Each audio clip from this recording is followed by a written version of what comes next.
Yo.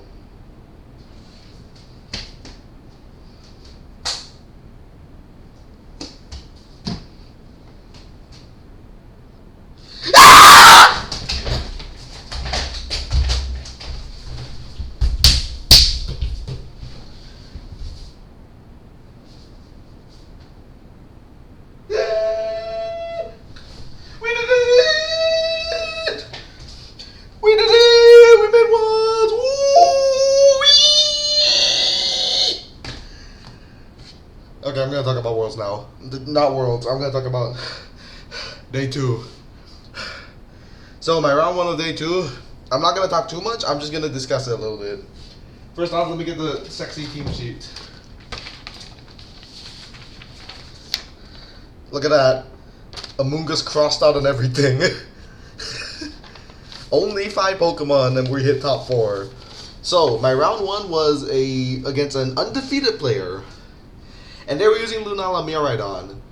Round one of Day 1, I lost to Lunala Miraidon. What does this mean? Well, it was a different Lunala. It was Calm Mind and Choice Scarf Miraidon. And then they had Rillaboom, Incineroar. I believe it was Urshifu Rapid Strike. And I think... No, it was Grimmsnarl Volcarona. And their Grimmsnarl was a weird set. It was not Quivernet Volcarona, by the way. It was Rage Powder, Struggle Bug, Will-O-Wisp, Protect stuff, Terra Water, Rocky Helmet. Grimmsnarl was Fake Out, Thunder Wave, Spirit Break, and Fake Tears. The Fake Tears was really what threw me off. This can mean that Miraidon can actually OHKO my Ice Rider, which is really bad because Ice Rider is really good. Now, I decide, okay, their team looks a little bit weak to Kyogre. They have a Rillaboom, but that's about it. Even though my Among Us is banned, I would love Among Us here, but I can't. Well, I mean, there's a Miraidon. I guess I wouldn't love Among Us. So, let's try Iron Hands and Ice Rider. Let's just use my usual Miraidon stuff. Iron Hands, Ice Rider lead, Kyogre, Basculegion behind. And I completely slaughter my opponent. But I decide to check out a little bit. I don't remember exactly how the game went, I'm sorry. But I decide towards the end, since Trick Room was up, I wanted to see who was faster between Lunala and Basculegion. So, on purpose, Ice Rider, I had it not attack, because I had plenty of Trick Room turns left. They need a triple protect to win. And Lunala outsped my Basculegion, which means that outside of it, Basculegion was actually faster. That is huge information, because I was expecting to be slower. Game 2, I ended up coming really close, but they changed their lead. I predicted the Grimmsnarl Miraidon lead Game 1. Game 2, it was Lunala and Rillaboom, which I expected a change to Lunala or Rillaboom, not both. And Ice Rider struggled to get through the Incineroar. They left Incineroar in Game 1. Game 2, no. Iron Jugular was also really good in this matchup, but I just couldn't bring it against Miraidon. I believe I let Kyogre Iron Hands Game 2 against Rillaboom and Lunala. It was no wild card, but it was still difficult because it just got Calm Mind so quickly. I knew that this was going to be really tough, and I needed Basculegion to be the guy. So, towards the end of Game 2, it was Lunala, Rillaboom, and in the back, a Miraidon that was dead to Aqua Jet against Basculegion and something, I forgot. And 2 turns in a row, my opponent did not protect, even though they knew my Basculegion was slower. So, I was last protecting the Rillaboom, doing plenty of damage, but Lunala was alive, and Lunala ended up winning the game.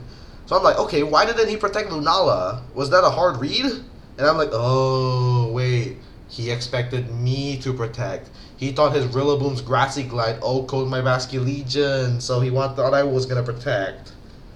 Spoiler alert, after the set, he told me no, it was just a hard read. And then Game 3. This was a back and forth nail-biter set. But this time I was able to actually position Basculegion properly. And it came down to a lot of hard reads again. But this time, I knew that my opponent was going to be the hard reader.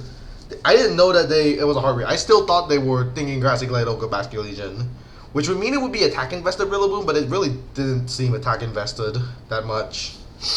Alright, so I beat the undefeated player. Next up, I was against a former regional champion, Vintan. Now, he didn't want me to reveal his team. He didn't want me to, take a picture of his team, so I'm not going to say too much. I'll just say Game 1, it looked unwinnable. It just looked unwinnable. I could not win this.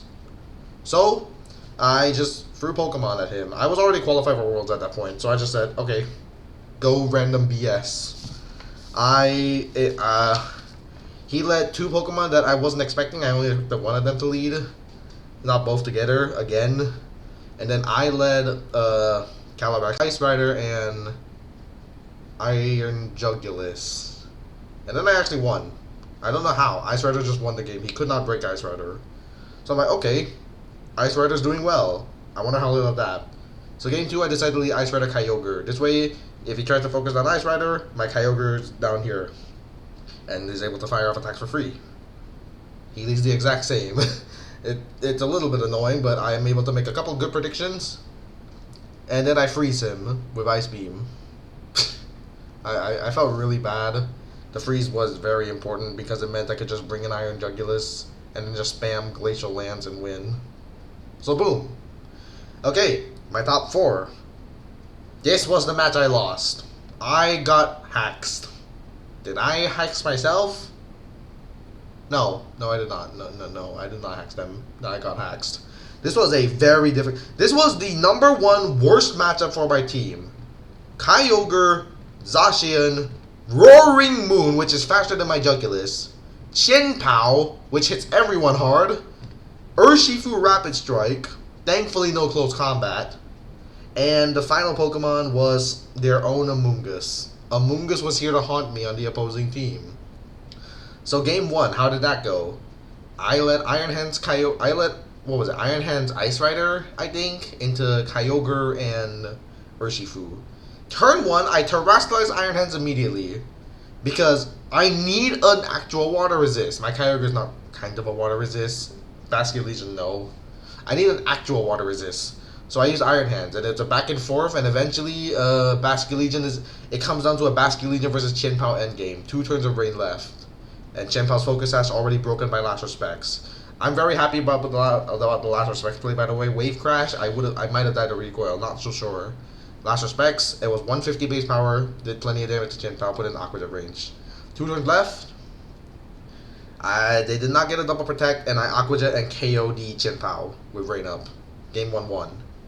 No Zacian, by the way. Zacian did not come game 1, and that was insane to me. Game 2? Game 2, I believe Game 2, I just got hard red nonstop. I faked out Amon. Like, they did not double protect in front of Iron Hands. They only protected 1. And I faked out the one they protected. Which is so sad. Game 3, it was another back and forth, slow and steady. And eventually, it comes down to Basculegion and Iron Hands in range of 2 Surging Strikes from Urshifu. Rain is, I believe, not up. I do not remember. And they have a Terra Water Amoonguss at full HP. Well, it took a fake out. That's all. And Urshifu Rapid Strike at full HP. And a 1 HP Roaring Moon. I can absolutely win this. Because if Basculegion can Last Respects the Amoonguss and Iron Hands wakes up, it was already 2 turns of sleep. I get a Wild Charge off, KO Amoonguss. Next turn, I Aqua Jet the Roaring Moon, and then Urshifu can only target one of my Pokemon. And if he targets Basculegion, then Iron Hands KOs it, and if he targets Iron Hands, Basculegion will KO it next turn. I stay asleep, 3 turns sleep. He Wild Charges, I die to Rocky Helm up with Recoil, and I lose. Now, would Drain Punch have saved me? Maybe. But I didn't Drain Punch the Amoonguss because I'm bad. Now what does this mean? I don't get the Travel Award, meaning we have to spend a fuck ton of money to go to Worlds. I'm very lucky to have very good parents. No, very nice parents. I'm not going to say good because this might be considered pampering. Very nice parents who allow me to go. They support me. They're supporting me. They know how much this means to me. Even if my dad struggles to show it, I can tell from his behavior. It's not cope. No, I'm serious. I love them. I love you guys.